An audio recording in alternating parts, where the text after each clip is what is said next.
Wow हाम्रो लैती खोलाको पानी जस्तै धरररररर आउँदैछ है। यहाँ हेर्नु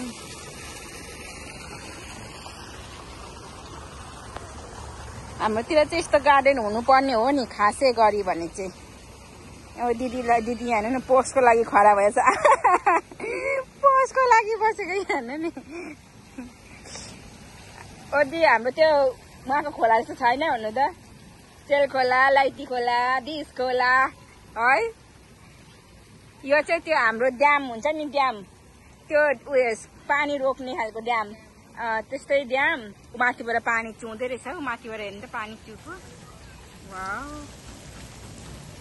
ओदी माछा छैन यस्तोतिर। मलाई पुरा मनपर्छ माछा मार्नु। चाहिँ अन्त दिदी फोटोहरू हेर्नु, फुलहरू हेर्नु सक्नुहुन्छ।